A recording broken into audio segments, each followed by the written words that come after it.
নমস্কার, আমি জ্যোতিষ জ্ঞান কেন্দ্র থেকে শ্রী শুভব্রত ভারতী কথা বলছিলাম। আজকে যে রাশিটা নিয়ে আলোচনা হবে সেটা হলো কুম্ভ রাশি। তো কুম্ভ রাশির ক্ষেত্রে যেটা মেন ফ্যাক্টর সেটা হলো যে এটা হলো স্থির রাশি এবং পুরুষ তত্ত্বের রাশি, এবং এখানে শনি স্বক্ষেত্রী, এটা শনির মূল ত্রিকোণ এবং রাহুরও মূল ত্রিকোণ। তো প্রথমেই একটা কথা বলে রাখি, শনি আর রাহু যখন এটা মূল ত্রিকোণ তখন কিন্তু সেই ধরনের নেচার বা রোল প্লেগুলি এর মধ্যে বিশেষভাবে লক্ষ্য করা যায়। হ্যাঁ, তো এদের কি হয় যে এই কারণে এদের যে কোনো কাজে মানে সফলতা প্রচুর ফাইট করার মাধ্যমেই কিন্তু আসে। যে কোনো কাজে সফলতা পেতে প্রচুর পরিশ্রম করতে হবে, কারণ এটার যে রাশি তত্ত্ব সেটা হচ্ছে মানে শনি এবং রাহুর মূল ত্রিকোণের রাশি। তো এরা খুব বুদ্ধিমান হয়।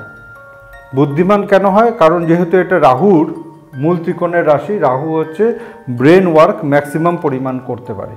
ঠিক আছে, এদের নেটওয়ার্ক ভীষণভাবে স্ট্রং হয়। ঠিক আছে, তারপরে এরা মানে যে কোনো পদ্ধতি অবলম্বন করে কার্যসিদ্ধি করতে পারে যেহেতু রাহু। ঠিক আছে, রাহুর যে নেচারটা আমরা সেরকমভাবে জানি যে ও যেরকমভাবেই হোক সফলতার জন্য সব রকম পদ্ধতি অবলম্বন করতে পারে। ঠিক আছে, এরা স্থির রাশি, তাই সঞ্চয়ী হয়। তো সঞ্চয়ী হওয়ার যে নেচার, হয়তো দেখা যাবে কেউ ব্যাংক ব্যালেন্স বাড়াচ্ছে, কেউ হয়তো পুরনো দ্রব্যাদি সঞ্চয় করছে, কেউ হয়তো ডাক টিকিট সঞ্চয় করছে, কেউ হয়তো প্রচুর পুরনো দিনের পেপার সঞ্চয় করে রেখেছে। তো সেই জন্য এই সঞ্চয়ের প্যাটার্নটা বিভিন্ন জনের ক্ষেত্রে বিভিন্ন রকম হয়।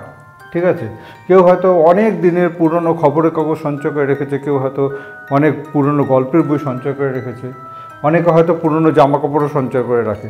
ঠিক আছে, মানে ওটাকে বিক্রি করে না, মানে দিয়ে দেয় না কাউকে। ঠিক আছে, তো কুম্ভ যেহেতু কুম্ভের যে মানে সিম্বলটা, তো এর মধ্যে জল স্টোর করা থাকে, তাই তো যখন প্রয়োজন হবে সেই জলটা দেওয়া হবে, সেটা মানে প্রয়োজনের ক্ষেত্রে সেটা ইউজ হয়। ঠিক আছে, সেই জন্য এখানে বলা হয় স্টোরেজ। ঠিক আছে, যখন মানে এই স্টোরেজটা মানে আমরা বিভিন্নভাবে ইউজ করতে পারি। তো সেটা কোল্ড স্টোরেজও হতে পারে, কিংবা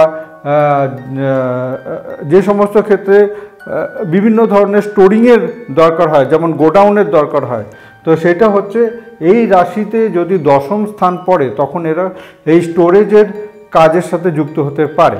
ঠিক আছে, মানে দশম স্থান মানে কর্মস্থানের সাথে যদি কুম্ভ রাশির মানে সংযোগ থাকে তখন এরা এই স্টোরেজের কাজ করতে পারে। ঠিক আছে, অন্যের গতিবিধি বুঝে তারপর সিদ্ধান্ত নেয়, তার মানে এদের আইকিউ লেভেল প্রচণ্ড ফাস্ট এবং প্রচণ্ড হাই হয় আইকিউ লেভেল। সেই জন্য বলা হয়েছে অন্যের গতিবিধি বুঝে এরা তারপরে সিদ্ধান্ত নেয়। মানুষ বোঝার ক্ষমতা এদের খুব বেশি, অর্থাৎ এদের আইকিউ লেভেল সিক্স সেন্স খুব মারাত্মক থাকে। তো সেই জন্য এরা কোন মানুষ কী ইন্টেনশন নিয়ে তার সাথে মিশতে এসছে সেটা সে মানে বুঝতে পারে, সেই হিসাবে তাকে ট্যাগেল করে। তারপরে বলা হচ্ছে প্র্যাকটিক্যাল এক্সপিরিয়েন্স খুব বেশি। প্র্যাকটিক্যাল এক্সপিরিয়েন্স কেন বেশি? কারণ এই যে রাশিটা, এটা তো শনির রাশি। শনির রাশি এমন একটা রাশি যে ঠক্কর খেতে খেতে খেতে খেতে তার অভিজ্ঞতা সঞ্চয় হয়। ঠিক আছে, তো এই জন্য কি হচ্ছে, এদের প্র্যাকটিক্যাল এক্সপিরিয়েন্স খুব বেশি। অনেক সময় বিভিন্ন জায়গায় আমরা দেখি হয়তো এডুকেটেড না, কিন্তু তার দক্ষতা অনেক বেশি।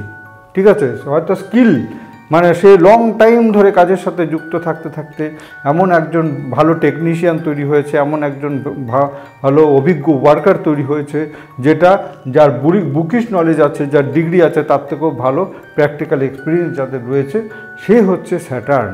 ঠিক আছে, বিভিন্নভাবে ঝেলতে ঝেলতে ঝেলতে ঝেলতে সেই জায়গাটা মানে পাকাপোক্ত একটা এক্সপিরিয়েন্সের জায়গাতে চলে এসছে। এবার উদার মানসিকতার এবং সামাজিক হয়। ঠিক আছে, তো কিন্তু এই রাশি তত্ত্বটাই যদি বিগড়ে যায়, তো শনি আর রাহুর রাশি যদি বিগড়ে যায় তখন সেই ক্ষেত্রে কি হয়, অসৎ সঙ্গ তৈরি হয়ে যাবে। তবে সেই ক্ষেত্রে কি হবে, প্লাস হচ্ছে নেশাক্রান্ত হয়ে যাবে, মানে টাইমের রং ইনভেস্টমেন্ট হবে, টাকা পয়সার রং ইনভেস্টমেন্ট হবে, বড় ধরনের ধোঁকা হতে পারে, চিট হতে পারে। এতে কি হবে, নিজেরই বিপর্যয় চলে আসতে পারে। তো কুম্ভ রাশির ক্ষেত্রে যেমন এদের আইকিউ লেভেল এতটা ফাস্ট হয়, এরা ডিজাইনিং সেক্টরের সাথে যুক্ত হয়ে কাজ করতে পারে, এরা প্ল্যানার হতে পারে, গুড প্ল্যানার, এরা যে কোনো রকমের সেলসম্যান হিসেবে কাজ করতে পারে, ঠিক আছে, প্লাস স্টোরেজ হিসাবে কাজ করতে পারে। স্টোরেজ মানে হচ্ছে সেটা গোডাউনের সাথে রিলেটেড হতে পারে, কোল্ড স্টোরেজ হতে পারে, হ্যাঁ, প্লাস হচ্ছে রাহু তত্ত্ব, রাহু হচ্ছে ইলেকট্রনিক্স গুডস এর উপরে কাজ করে, সেই জন্য ডিজাইনিং সেক্টরের উপরে কাজ করে, তো প্লাস হচ্ছে রিসার্চ ওয়ার্কের উপরে কাজ করে, এগুলো সব রাহুর ক্যাটাগরি, ঠিক আছে। তো এই জন্য রাতের অন্ধকারের যত ধরনের কার্যকারিতা, শনি এবং রাহু দুইজনেই রাতের অন্ধকারের কার্যকারিতার সাথে যুক্ত থাকে, ঠিক আছে। হয়তো দেখা গেলো দিনে রেস্ট করছে, নাইট শিফটে কাজ করছে, ঠিক আছে। তো বিল্ডিং মেটেরিয়াল এগুলো সব শনির প্যাটার্ন, লোহা লক্করের কাজ শনির প্যাটার্ন, ঠিক আছে। তারপরে মানে যে সমস্ত কাজগুলি অত্যাধিক পরিমাণ পরিশ্রম কিন্তু স্যালারি কম, সেই সমস্ত কাজগুলি হচ্ছে শনি আর রাহুকে রিপ্রেজেন্ট করে, ঠিক আছে। প্রচণ্ড পরিশ্রম করে দেখা যাচ্ছে যে তবুও আর মানে উপার্জন ঠিকঠাকভাবে হচ্ছে না, এগুলো সব শনি আর রাহুর। কিন্তু এই শনি আর রাহু যদি খুব ভালো মানে সফলতার দিকে নিয়ে যায়, তখন কিন্তু একটা বিরাট বড় সফলতা দেয়, কারণ সফলতার কারক গ্রহ হলো রাহু, ঠিক আছে। আর শনি আর রাহু যখন নেগেটিভ হয়ে যায়, তখন প্রচুর পরিশ্রমের পরেও কিন্তু কোনোভাবেই আয় উন্নতি কিছুতেই বৃদ্ধি পায় না, ঠিক আছে। তখন আমরা সেটাকে বলি লো পেড স্যালারি। তো কুম্ভ রাশির ক্ষেত্রে কিন্তু পজিটিভ আর নেগেটিভ দুটো সেন্সই এখানে কাজ করে। তো সেই ক্ষেত্রে আপনারা কিভাবে চলবেন আপনার ব্যক্তিগত ব্যাপার, এবং আপনার যদি ভালো কাজের সাথে যুক্ত হন তাহলে অনেকটাই মাথা ব্রেন খাটিয়ে প্রচুর ভালো সংযোগ তৈরি হতে পারে, ঠিক আছে, আপনি একটা ভালো পজিশানে আসতে পারেন। খারাপের যদি দিকে চলে যান তাহলে খারাপটাও কিন্তু ম্যাক্সিমাম পরিমাণ খারাপ হতে পারে। তো দুটো তত্ত্বই কিন্তু এখানে ভীষণভাবে কাজ করে, ঠিক আছে। তো এখানে সেই জন্যই বলা হয়েছে মূল ত্রিকোণ হচ্ছে শনি আর রাহু, এই নেচারটা কিন্তু ভীষণভাবে কাজ করে, ঠিক আছে। তো এই জন্য বলা হয়েছে কি ভুল সিদ্ধান্ত কি প্রপার সময়, মানে এমন একটা টাইম যে সময় হয়তো ইনভেস্টমেন্টের টাইম, সেটা হচ্ছে একটা রং ইনভেস্টমেন্ট হয়ে গেল, মানুষের ছলনা বলনার কবলে পড়ে হয়তো সেই মানুষটা ঠকে গেল, যেহেতু রাহুর নেচার, হ্যাঁ, রাহু হচ্ছে যদি ভালো রাহু হয় তাহলে সে মানে ডেভেলপ করাবে, যদি খারাপ রাহু হয় তাহলে সে ডিটোরিয়েট করাবে।